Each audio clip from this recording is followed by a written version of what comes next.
Miller, é uma conta que não é difícil de fazer, né? E mostra, escancara aquela que já é uma percepção nacional, mas agora com números robustos para mostrar quanto custa cada parlamentar. O Brasil tem um custo por político dos mais elevados do mundo, né, Schiller? Bom dia para você.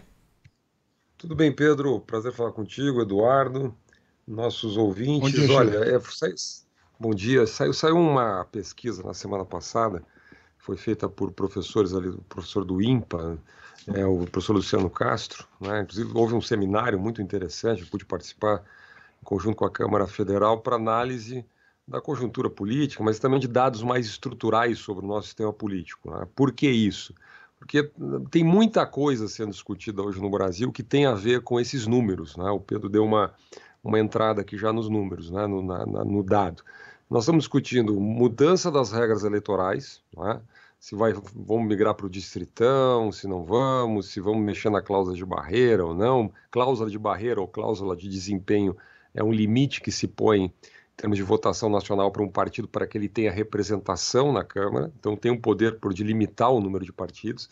Nós estamos discutindo reforma tributária, quanto é que custa, quanto é que, né, vai sair do bolso do contribuinte. Estamos discutindo reforma administrativa, ou seja, o Congresso fazendo reformas que vão atingir a vida de centenas de milhares de funcionários públicos. Bom, então nós estamos discutindo muita coisa que tem a ver com esses números. O que os números da pesquisa mostraram? Eles fizeram uma pesquisa em 34 grandes democracias do mundo, né?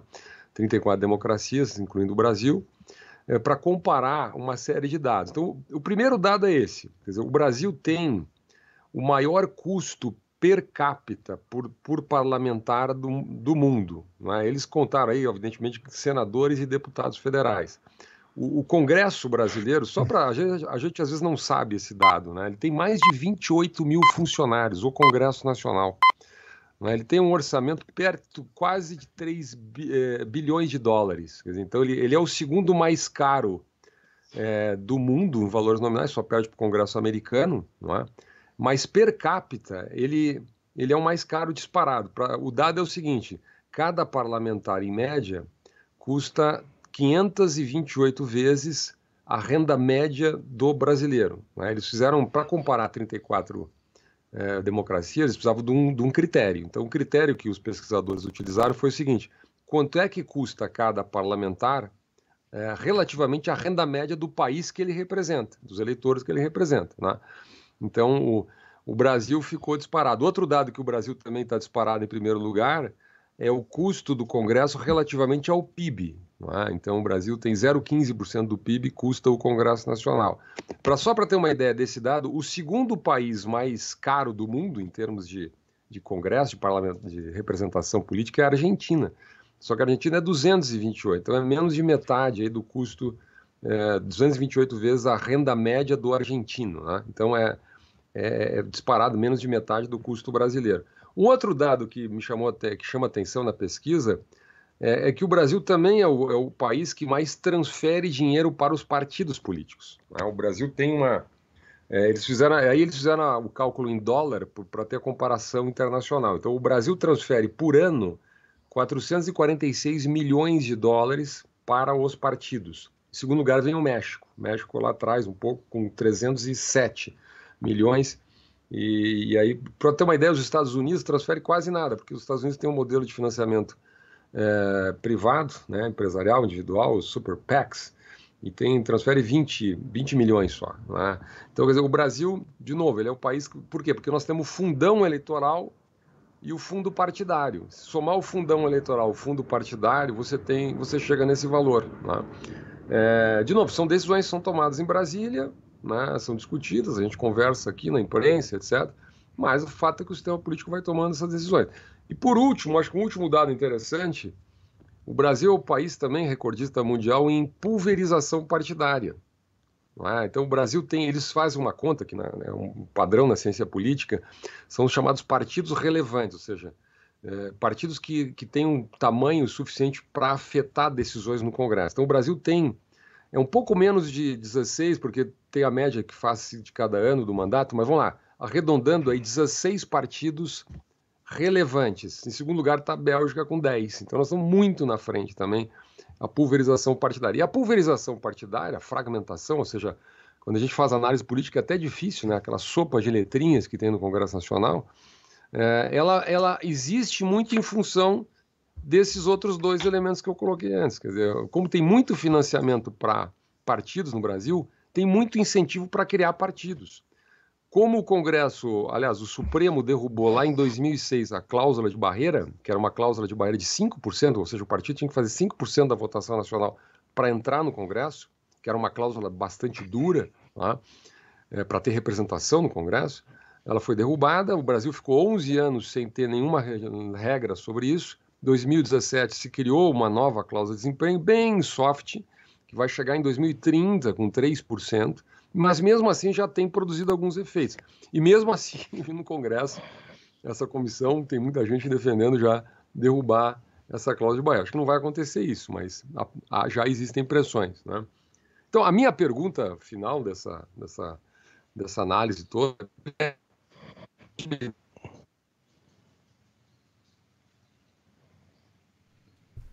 Problema na conexão aqui com o cientista político Fernando Schiller, que está falando sobre esse estudo, né, que mostra a disparidade, né, do gasto que se tem com cada parlamentar e a necessidade, né, que nós temos de uma revisão dessa questão, Eduardo, ligada justamente à cláusula de barreira, que é a quantidade de partidos que nós temos e como uma coisa vai puxando a outra, né, Eduardo? São dois pontos aqui, enquanto o Schiller se reconecta, que vão me chamando a atenção nisso que ele está dizendo desse levantamento. Primeiro, a questão do custo por deputado ou por senador, por parlamentar, que na verdade não é a figura física do parlamentar, né? É o quanto custa o custo geral do Congresso dividido pelo número de parlamentares. Aí a gente chega à conclusão que a gente não tem muito parlamentar. A gente não tem muito senador, a gente não tem muito deputado. A Itália tem muito mais, por exemplo. Inclusive proporcionalmente. Fisicamente, eu estou falando número a número, a Itália tem muito mais. Tem senador vitalício, inclusive. Só para pegar um exemplo. Nós não temos muito deputado, não muito senador. A gente, na verdade, é senador e deputado. Senador não, porque o número é fixo por unidade da federação. Tem deputado de menos quando a gente vê a proporcionalidade, né? O voto de alguns estados... Um deputado em alguns estados tem mais poder de voto, quando vai lá apertar o seu sim, não ou abstenção, do que de outros dos estados com mais população. O menor é 8, o maior é 80, que é literalmente 8 ou 80, né, que é São Paulo e os estados menores. Aqui o problema não é número de parlamentar, é o número de gente pendurada num parlamentar. É a quantidade de Barnabé que tem pendurado em cada gabinete de parlamentar, gabinete de liderança, gabinete de presidência, gabinete de secretaria. O auxiliar do ajudante do bicho preguiça é que pesa na conta final. E o que a gente tem que ter é parlamentar, e não apaniguado. A gente tem aqui a mesma coisa que acontece, o Schiller, não sei se ele já está de volta, mas a mesma coisa, a mesma duplicidade que acontece aqui em fundo partidário versus fundo eleitoral, que são duas fontes para partidos terem dinheiro, e bastava o fundo eleitoral. Eu sou plenamente a favor de que seja tudo público, porque daí a competição é igual. Agora, não pode ter dinheiro para manutenção do partido. Cada partido que se mantenha com aquilo que conseguir junto aos seus filiados. Aqui você tem duplicidade, o partido recebe em duas fontes, aqui para se manter e aqui para fazer eleição. Aí o preço fica absurdo mesmo. O Schiller está de volta, hein, Eduardo? E a mesma duplicidade, pois não, Pedro, só para complementar aqui, a mesma duplicidade existe também na hora de dar emprego para pessoas no Congresso Nacional, sejam concursados ou não concursados. Um jornalista no Congresso Nacional, um jornalista que passa num concurso público hoje para a Câmara dos Deputados, a TV Câmara, Rádio Câmara, começa ganhando 10, 15, 14 mil reais. Isso o jornalista nem... Vá procurar no interior ver se algum jornalista ganha isso. O problema não é o parlamentar, Schiller. O problema não é o representante do povo. É quem ele leva na aba. Olha, Eduardo, confirmar esse teu dado, até tem esse número na pesquisa também. no Brasil, realmente, tem um mito, né, que tem muito deputado, muito senador. Eu até sou, assim, eu seria favorável a uma redução do número de senadores. Acho que 2 por estado estava melhor do que a encomenda, né? Mas vamos lá, não faria grande diferença. O Brasil tem, em termos de parlamentar, cada parlamentar representa 357 mil habitantes, ou seja, né, cidadãos eleitores. Para ter uma ideia, em Portugal é 45 mil. Para cada 45 mil habitantes tem um representante. Né? No Chile é 86 mil. Né?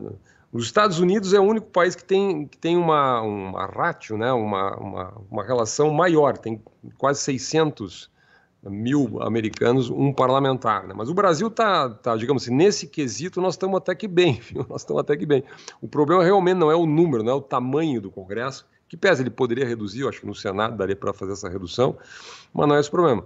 O problema é isso que o Eduardo falou, quer dizer, tem 106, cada deputado tem 106 mil reais para contratar até 25 assessores.